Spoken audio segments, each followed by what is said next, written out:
Mesdames et messieurs et mesdemoiselles, où que vous soyez à travers les quatre coins du monde, recevez mes salutations les plus sincères et amicales.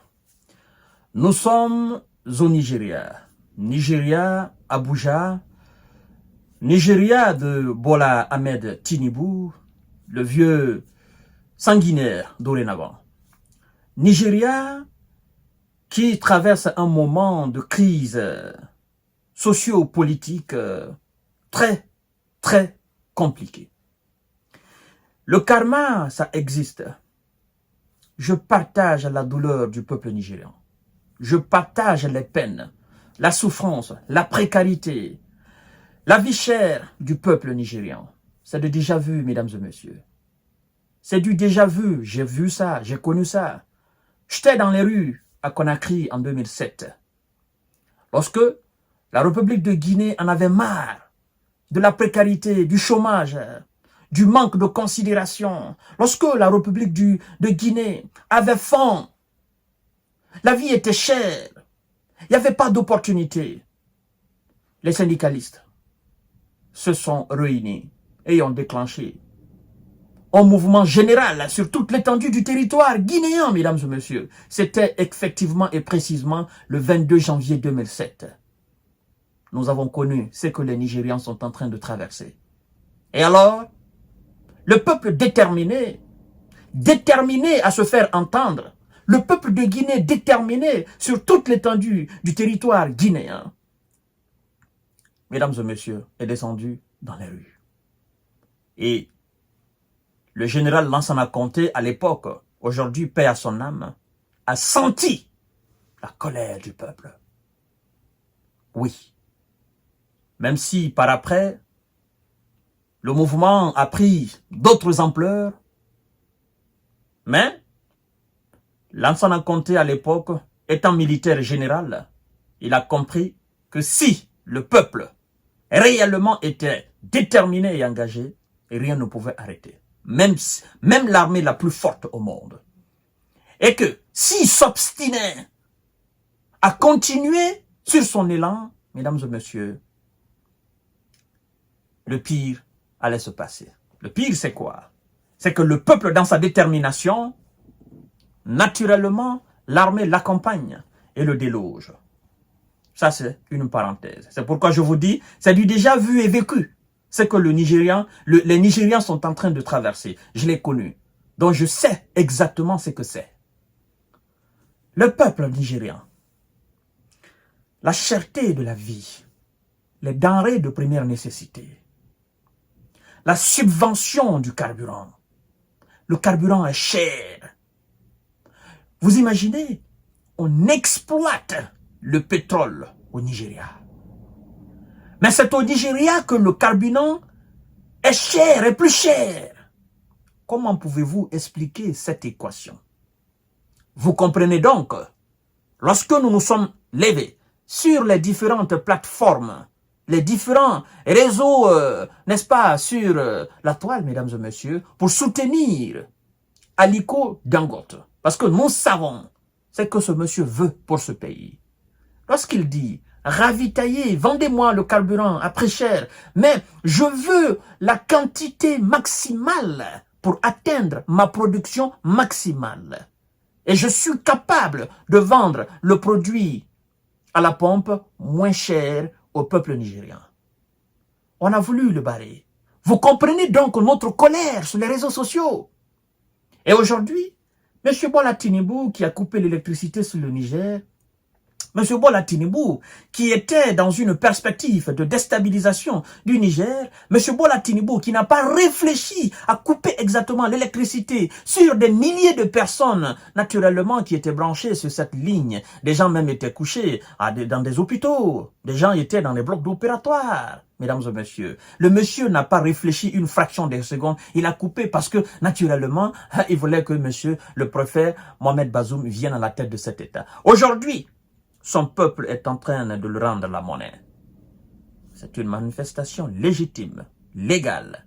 Lorsque le peuple a faim, le seul moyen pour le peuple de se faire entendre, c'est exactement ça.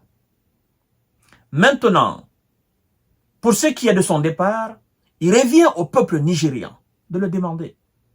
Et le peuple a fait montre de cela. À partir du moment où vous êtes désapprouvé par votre peuple, vous devez savoir que votre départ est imminent. Naturellement, même si on se dit, oh ouais, le Nigeria, démocratie, machin.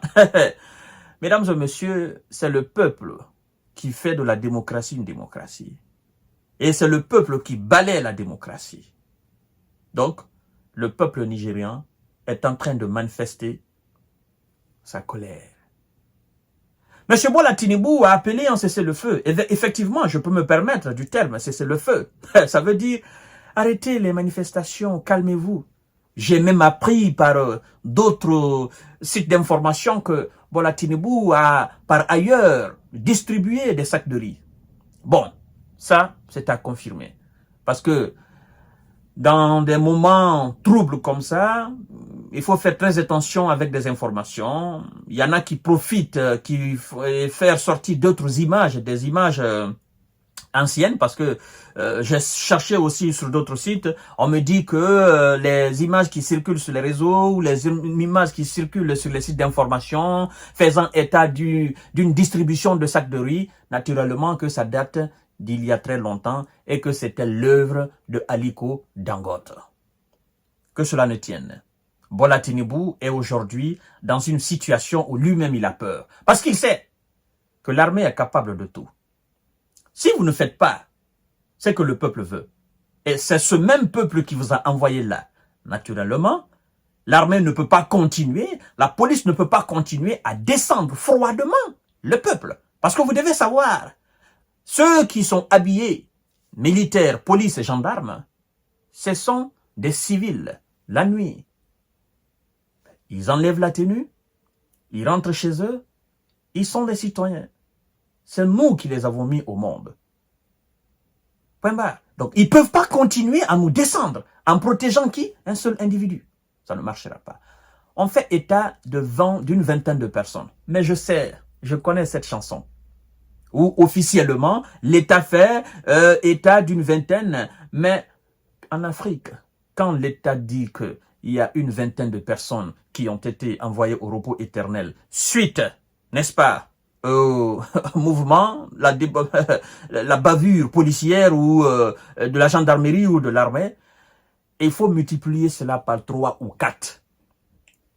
En 2007, en Guinée, on a fait croire que c'est 150 personnes qu'on avait envoyées au repos éternel. Mais c'est archi faux. Rien que dans la capitale, il y a plus de 300 et quelques personnes qui ont été envoyées au repos éternel. Rien que. Pourtant, ça a été sur toute l'étendue du territoire guinéen, c'est-à-dire sur les 245 857 km², dans toutes les villes de la Guinée.